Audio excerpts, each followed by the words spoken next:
What's up, YouTube? This is Too Raw for TV. Sorry for the last recording. Still getting a little used to this new format. Forgot to do something, and that's why the audio wasn't playing. It should be corrected. Make sure that before I upload this. But anyway, um, don't know if you guys heard about this, but there's been a new update as far as the state of Joe Biden's candidacy for reelection.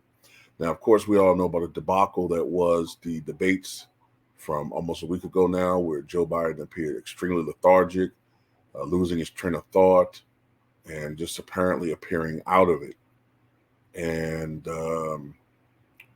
at a campaign rally a day or two after that debacle, the disaster of a debate performance, he blamed it on fatigue, saying he was barely keeping awake. He was so tired.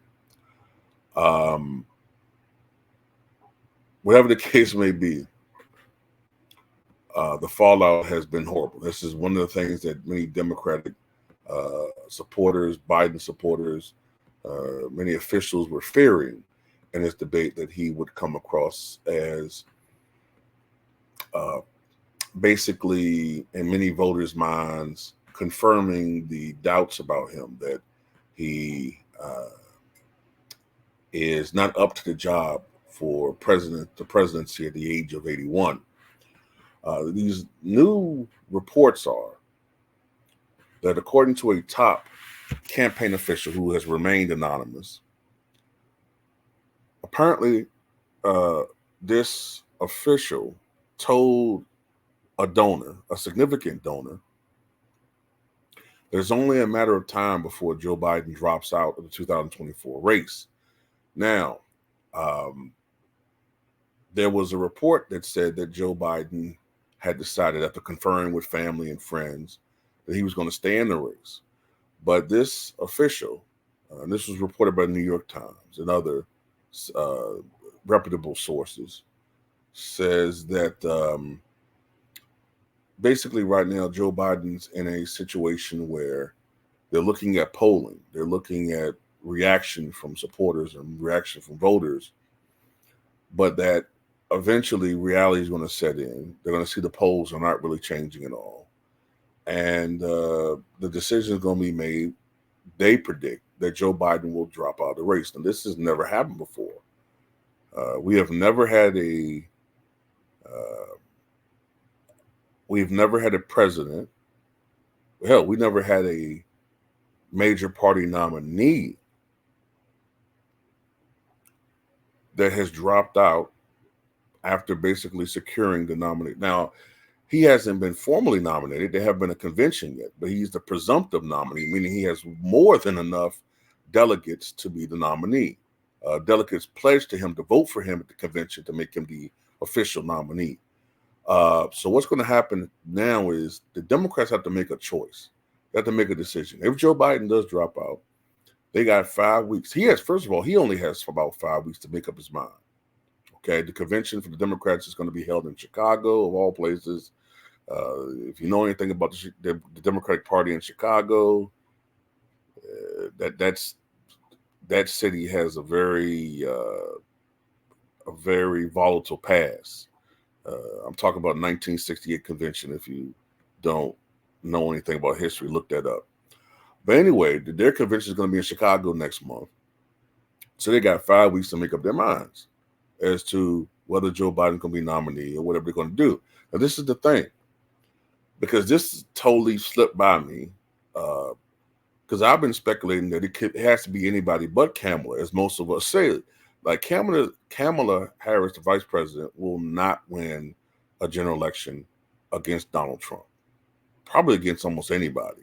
But this is the problem. All the money, the huge war chest, the millions and millions of dollars that the Biden campaign has already raised going into this summer, is earmarked for the Biden-Harris campaign, which means that money is going to have to be used legally only for Biden or Harris. So Joe Biden drops out, then Kamala's going to have to be the nominee because otherwise they're going to have to start all the way over. They're going to have to, if it's going to be another person, they're going to have to start. First of all, they're going to have to start their whole campaign up from the grassroots level on because they don't have any real base, no headquarters, no organization. Then they're going to have to start raising money from scratch. And all the other money is just going to be sitting to the side, I guess, idle. They're not going to be able to use it for another candidate. I was not really aware of that. Then again, I'm not totally the privy of all of these campaign rules and finance rules. So they're going to probably have to, if Biden drops out, they're going to be forced to nominate Kamala Harris for the presidency. And let me tell you something. That's going to be a complete and total disaster. A complete and total disaster, in my opinion. I'm gonna tell you why. Let's be honest. She's gonna be at a complete disadvantage. We already saw the disadvantage that Hillary Clinton was as being a woman, and we know how Donald Trump was with Hillary. He's gonna be 10 times nastier with Kamala. Kamala has not shown herself to be a great debater. Neither is Trump, but he is really good at getting under people's skin.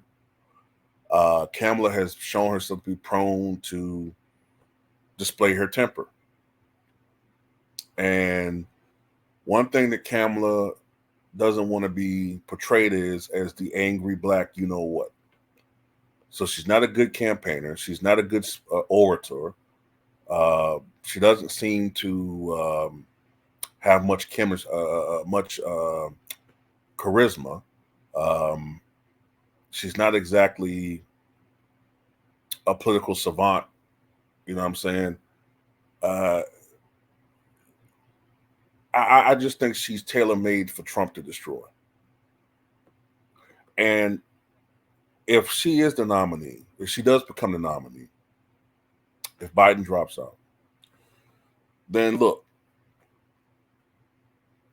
in my opinion, these are the states that Biden carried in 2020 that will be vulnerable for Trump to take over and win. Arizona, Georgia, Pennsylvania, Michigan, Wisconsin, New Hampshire, Nevada, Virginia. Those states come to mind. That's 94 electoral votes. That would give Trump exactly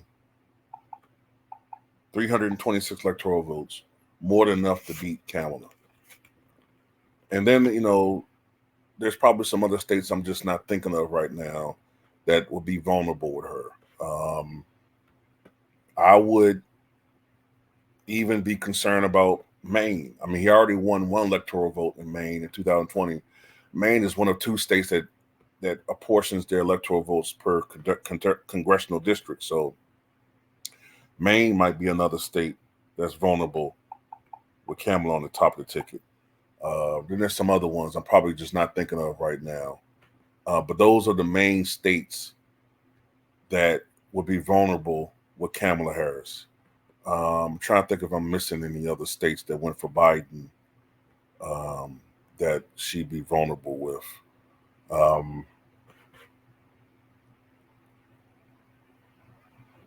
That's about it. Maybe Minnesota. Minnesota's been sort of trending Republican. Maybe Minnesota, but I don't know. But all I know is this, man. She would be a disaster. And then who would run with her? Gavin Newsom, who many people will probably say should be on top of the ticket. And I can't,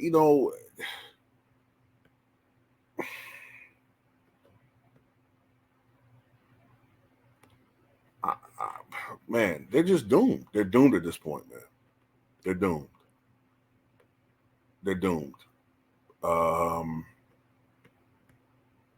this could be a bloodbath on election night, and not just for Harris, by the way, not just for the presidency, but for the Democrats in general. Because look, if she is performing spectacularly bad, we don't see as much ticket splitting as we once did, which means, um, for instance, like let's say 1972, when Nixon was winning in a huge 49 state landslide against George McGovern, many Nixon voters were still voting Democratic at the bottom of the ticket, voting Democratic on the state and local level. We don't see ticket splitting as much as we used to. People are much more partisan. So what I'm getting at is, look, if Trump is winning big nationally, then that probably bodes well for the Republicans at the congressional and Senate level, and the governorships and the state legislatures and other elections that'll be held.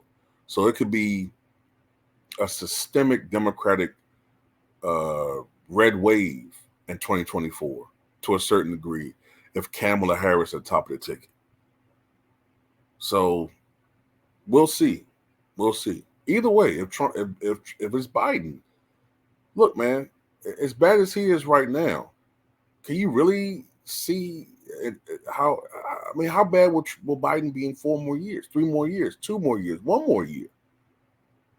So either way you look at it, man, they're doomed, in my opinion. But anyway, that's just my take on it. Tell me what you guys think.